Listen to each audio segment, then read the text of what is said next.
Hola jóvenes, buenas noches, ¿cómo están? Espero que estén muy bien.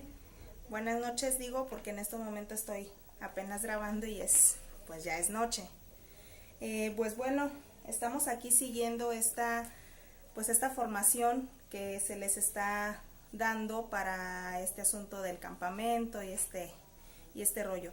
Bueno, estamos ya en el capítulo 2. El capítulo 1 pues al parecer habló de este asunto del significado, del lema y todo del grupo, pero al parecer solamente vamos a estar viendo lo que es el capítulo 2.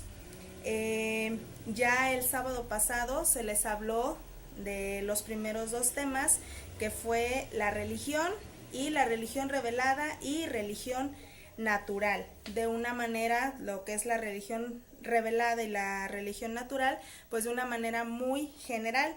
En estos momentos a mí me toca hablarles de lo que es la religión revelada, pero un poquito ya más a profundidad. Y pues bueno, vamos a iniciar, y para eso vamos a iniciar para pedirle a la Virgen María que nos ayude a comprender un poquito este mensaje que hoy les vengo a dar. No es una cuestión meramente sentimental, ni mucho menos, es una cuestión un poquito más doctrinal, un poquito más eclesiástico, pero vamos a pedirle a la Virgen María que nos ayude diciéndole: Dulce Madre, no te alejes, tu vista de mí no apartes, ven conmigo a todas partes y nunca solo me dejes.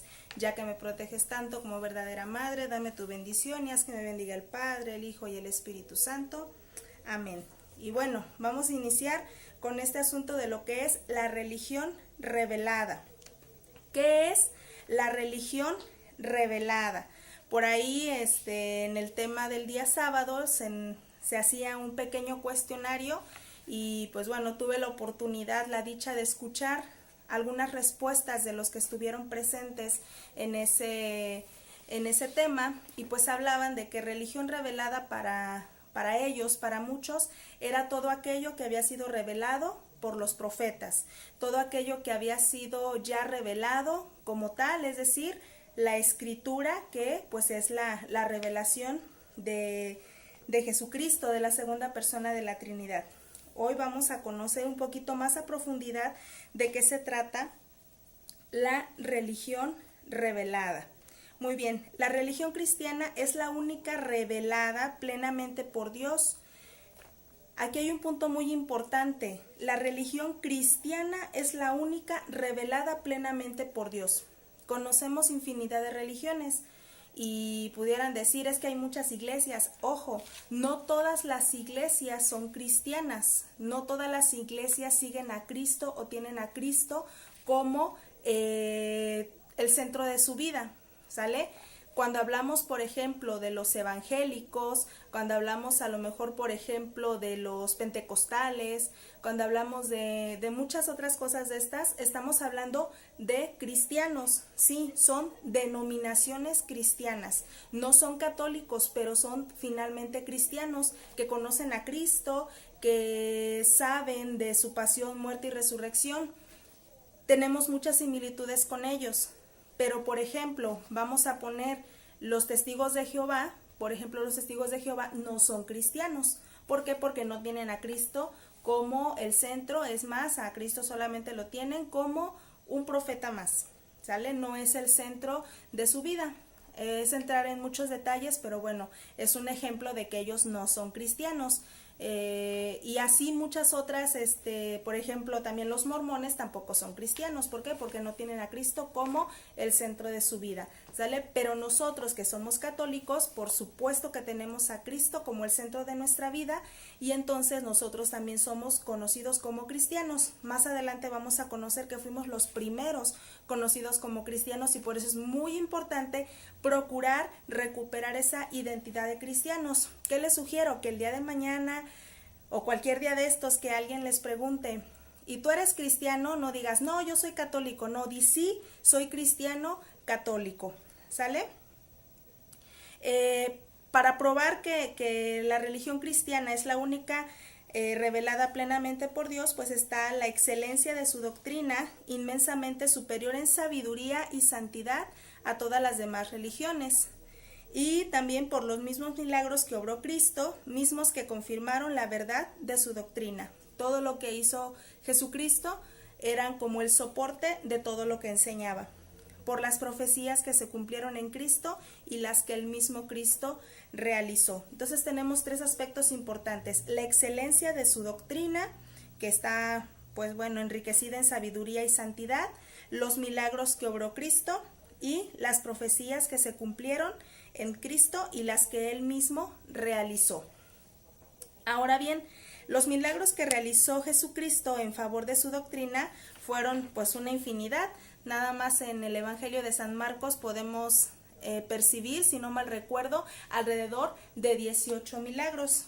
Ya ustedes chequen ahí en su Biblia, váyanse al Evangelio de San Marcos y vayamos viendo, hagan una lista y van a salir como 18 milagros que obró Jesucristo, que narra tan solo el evangelista San Marcos. Muy bien, pudiéramos aquí ahorita checar algunos, mencionar algunos, por ejemplo, la naturaleza, milagros que tienen que ver con la naturaleza, la tempestad que calmó, transformar el agua en vino, ¿qué más? La multiplicación de los panes, pero también en su vida cotidiana.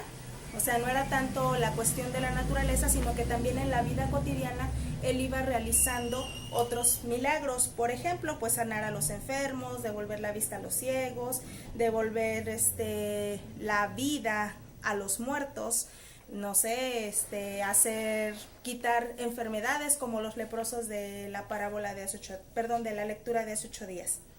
Y así muchos otros que ustedes ya conocen de una manera muy general. En Jesús se cumplieron, hablando de las profecías que se cumplieron en Jesús, tenemos varias, pero vamos a citar 3 que aquí nos marca el material y que son muy buenas. La verdad es que el material está muy digerible, ¿sale? Por ejemplo, la profecía de Isaías, que dice que el Hijo de Dios iba a nacer de una virgen. Entonces, esa es una profecía que se cumple ¿en quién? En Jesucristo, que nace de nuestra Madre Santísima, la Virgen María. Por otro lado está la profecía de Daniel, que hablaba del tiempo en el que del edicto para restaurar Jerusalén hasta la venida del Mesías, que iba a ser de 70 semanas de años. Esta profecía es un poquito más complicada, porque de entrada hay que hacer operaciones aritméticas y todo este asunto, pero bueno, es una profecía que también se cumple en Jesucristo. La de Miqueas, que predijo que Jesús nacería en Belén, y yo le agregaría una otra que es todavía un poquito más conocida para nosotros, sobre todo por el curso de Emaús, que muchos de ustedes han de recordar, que es cuando Jesús se presenta en la sinagoga y dice que él está ahí para anunciar la buena nueva, para ir a devolver la vista a los ciegos, para hacer que los sordos escuchen, y entonces, y así muchas otras, y anunciar un año de gracia. Y cuando termina de decir esto, dice: esto hoy se ha cumplido en mí, y también es una profecía del profeta Isaías.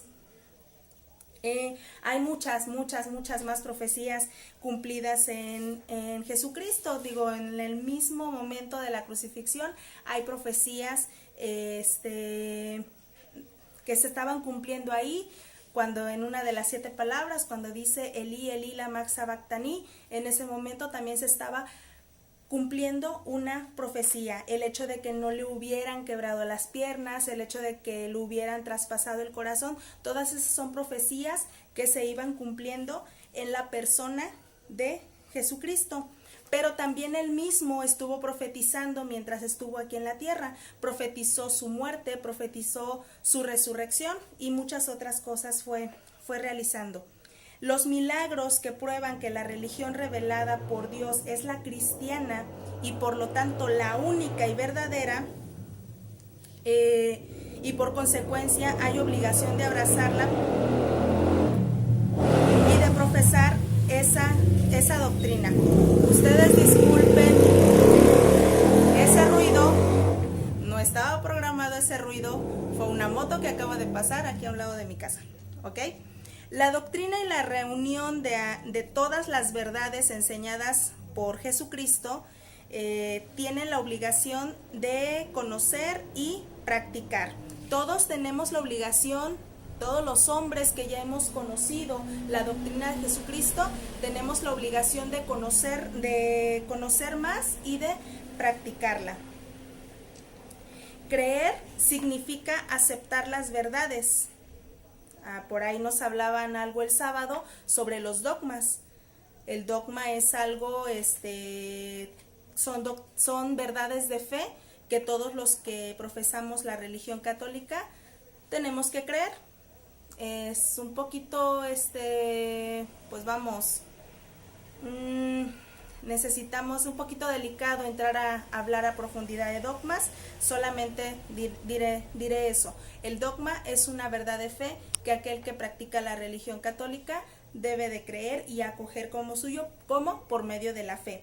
Y el practicar la doctrina revelada, practicar la religión revelada, significa cumplir los mandamientos, ¿sale? Entonces, yo por ahí les comentaba de una manera muy rápida el día sábado respecto a la religión revelada y a la religión natural, que todos dentro de nosotros, en nuestro corazón, así lo dice en alguna parte del Antiguo Testamento, el Señor dice, yo grabaré la ley en su corazón.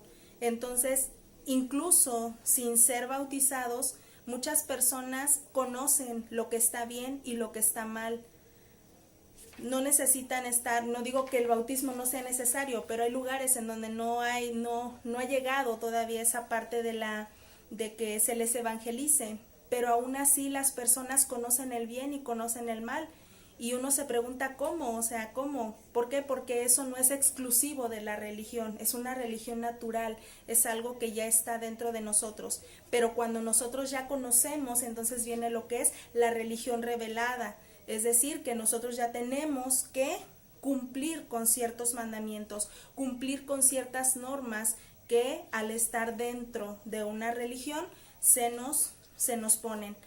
No quiere decir que una persona que no está bautizada, si mata, esté bien, no, pero él lo sabe que está mal. Él sabe que está mal por matar a un semejante, sin embargo no conoce las consecuencias de ese acto, y nosotros sí las conocemos. Todos los hombres tenemos la obligación de creer en la doctrina de Cristo, pues es la única que contiene verdades reveladas por Dios. Los hombres, todos nosotros, tenemos la obligación de practicarla porque Jesucristo lo mandó expresamente para que honremos a Dios y consigamos la salvación. Nos dice el mismo Jesucristo, el que crea y se bautice se salvará, pero el que no crea se condenará. ¿Sale? Todo esto es una consecuencia lógica de todo lo que hemos visto. Es necesario practicar la religión revelada por Dios. Cristianismo es igual a Iglesia Católica.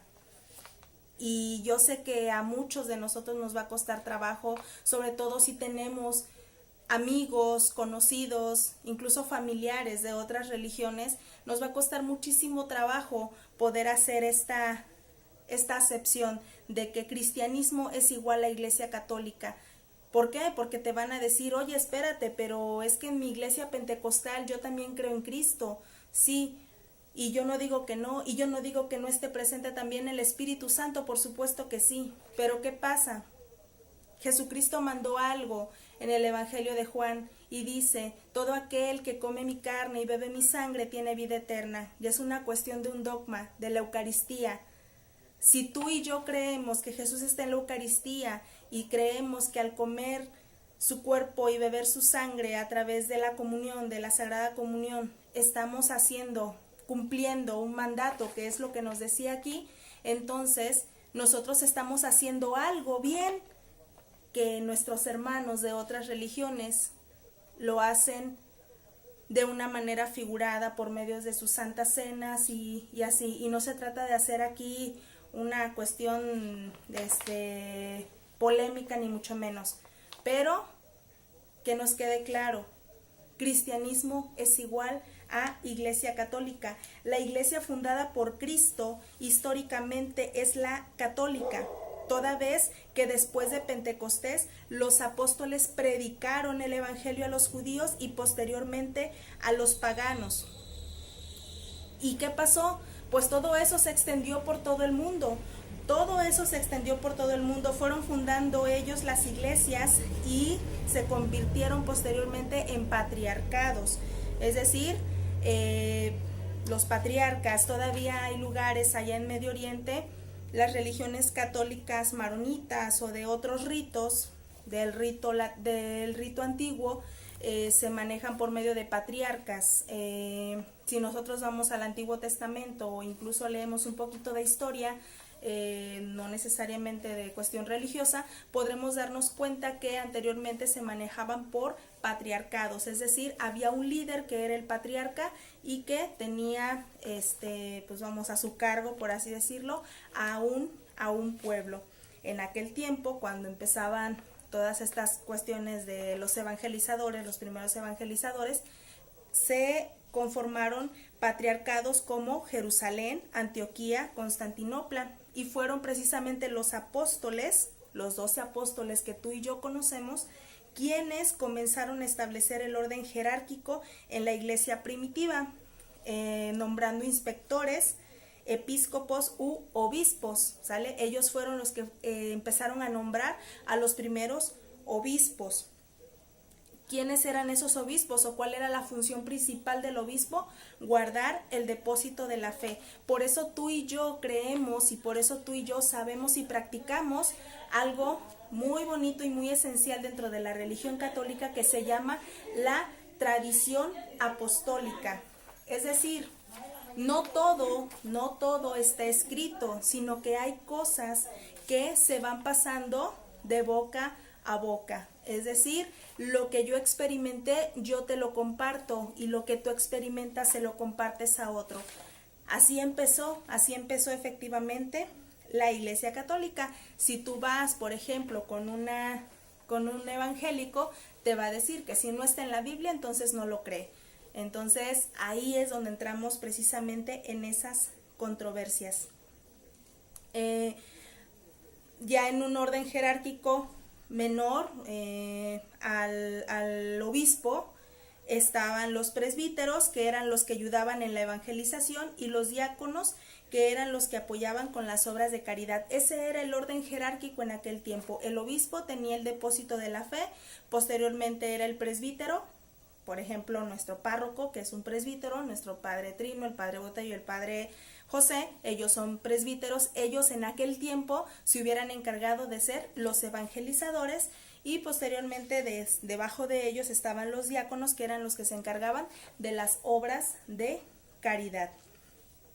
En Antioquía, en uno de esos patriarcados, bajo el obispado de San Pedro, Pedro era el obispo de Antioquía, los seguidores de Jesús, es decir, aquellos que se habían convertido ya por las predicaciones de San Pedro, fueron llamados por primera vez cristianos.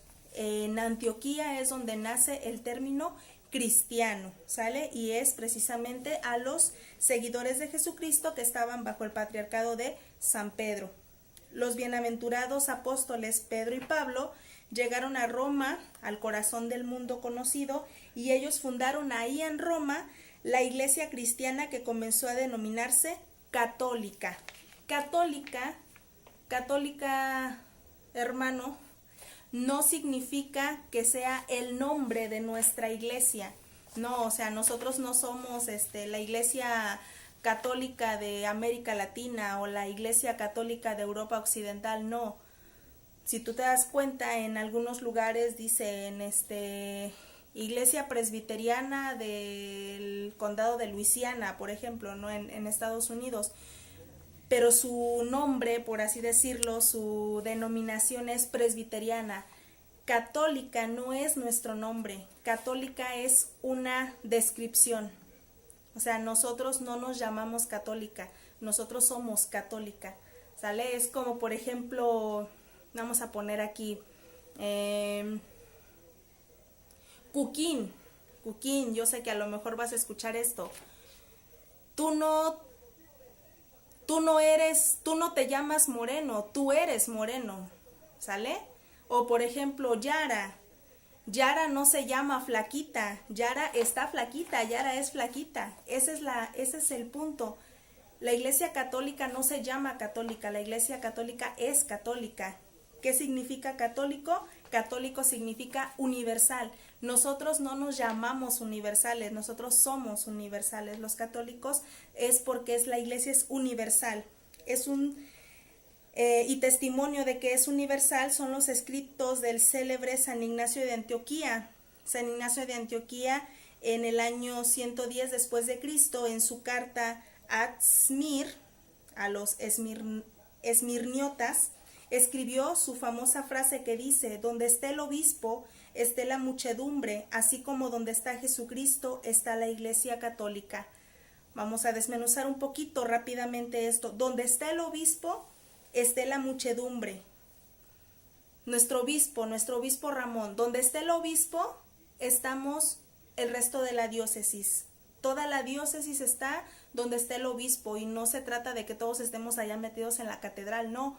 Se trata de que lo que él dice, hacia donde él esté orientado, nosotros ahí vamos. Si el obispo dice, a partir de ahora, y que así lo dijo, vamos a caminar toda la diócesis por medio de 5 directrices, que no las voy a decir porque ya muchos las debemos de saber. Toda la diócesis va a caminar en 5 directrices. Bueno, entonces todos vamos en esas 5 directrices. Y dice después San Ignacio de Antioquía: y donde está Jesucristo, esté la Iglesia Católica. Y hoy por hoy, hermanos, en donde quiera que esté, incluso ahorita que yo estoy hablando aquí, en algún lugar del mundo se está realizando una Eucaristía, se está celebrando una Eucaristía, ya no de domingo, ya de lunes, o bueno, a lo mejor en Sudamérica todavía de domingo. Pero vamos, mientras tú duermes, mientras yo duermo, en algún lugar se está haciendo presente Jesucristo por medio de la Santa Eucaristía. Mientras nosotros celebramos la Eucaristía, en algún lugar están durmiendo. Jesucristo se encuentra universalmente en todo el mundo, se encuentra en todo el mundo, en todo momento, ¿sale? Por eso somos católicos, por eso la Iglesia es católica, porque donde se encuentra Jesucristo está la Iglesia Católica, y tú y yo sabemos y creemos y aceptamos con todo el corazón que en el momento de que el Padre, el sacerdote, menciona las palabras consagratorias, en ese momento ahí se hace presente Jesucristo en todo su esplendor. En Roma es donde la Iglesia comenzó a sufrir grandes persecuciones. Ahorita las grandes persecuciones son un poquito más allá de Roma, allá en Siria y Irak, Irán y todos esos lugares. Es donde empiezan las grandes persecuciones, y dejaron 7 millones de mártires, hasta que finalmente, después de 3 siglos, o sea, pasaron 3 siglos después de esa persecución, para que fuera tolerada, o sea, no aceptada, tolerada. Con el edicto de Milán de Constantino y con el emperador Teodosio, se convirtió en la religión oficial del decadente Imperio Romano. Cuando existía algún problema de fe, porque los problemas de fe no son de ahorita, o sea, la fe no ha estado tan valiente nada más ahorita, ya también en aquellos tiempos, se reunieron y definieron de acuerdo a la tradición, es decir, de acuerdo a la verdad revelada, recibida de los apóstoles y defendida por los siglos, por los padres de la Iglesia, defendida a través de los siglos por los padres de la Iglesia. En un ratito les digo quiénes son los padres de la Iglesia, que era doctrina revelada, definiendo así los dogmas de fe. Estas reuniones en las que se juntaban para discutir sobre el asunto de la fe se denominaron concilios ecuménicos. Quizá te suena familiar la palabra concilio. Un concilio es donde se juntan para precisamente discutir, para llegar a acuerdos sobre cuestiones de fe. Ecuménico, es decir, que no solamente eran los que sí se consideraban cristianos, sino incluso los que no se consideraban cristianos. A lo largo de la historia, desde el concilio de Nicea hasta el Vaticano II, ha habido 21 concilios. El primer concilio, que es el de Nicea, se realizó en el año 325 después de Cristo, y el Concilio Vaticano II se realiza en 1962, en el siglo pasado. Durante 1000 años la Iglesia estuvo unida, Cristiano significaba ser católico. Durante 1000 años, cristiano significaba ser católico. Hasta que un doloroso cisma, que es un cisma, es una separación, con los obispos de las iglesias orientales, dividió a la iglesia en católica ortodoxa y católica oriental. Después, en el año 1519, la iglesia sufre el nacimiento del protestantismo, iniciado por Martín Lutero, Calvino, Zuinglio y Enrique VIII, del cual se derivan todas las falsas sectas semicristianas de la actualidad, que rondan en número de 50,000 aproximadamente, y muchas de ellas se autonombran cristianos, ¿sale? Si hoy por hoy tú vas a la iglesia pentecostal, que no me acuerdo ahorita, Monte Oreb, Peña de Oreb, perdón, que está aquí de donde está mi casa hacia abajo, la esquina de abajo, tú les preguntas y te van a decir que son cristianos, por supuesto, y a ti te van a decir que tú no eres cristiano, que tú eres católico, que tú te llamas católico. Sin embargo, no, ya vimos que no es así, no. Nosotros no nos llamamos, somos católicos, somos cristianos católicos. Ellos se autonombran cristianos como si los católicos no lo fuéramos. A algunos los confunden, a ti que no te confundan. A pesar de todo esto, las actuales iglesias o la iglesia actual sigue siendo y será piedra de la fe, y el magisterio sigue enseñando en su plenitud la religión revelada por Dios. Solo la iglesia católica tiene una verdadera religión revelada por Cristo, y de ella la recibimos del Divino Salvador por medio de los romanos pontífices. Se ha conservado sin alteración hasta nuestros días.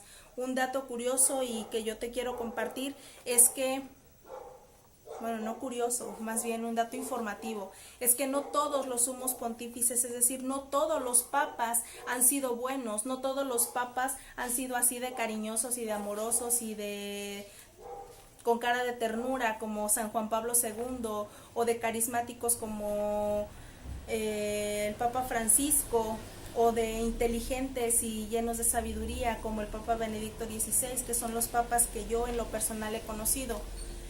No todos han sido así. Hay papas que han sido un verdadero desastre. Hay papas que han tenido esposas, que han tenido hijos. Quizá lo sabías, quizá no lo sabías.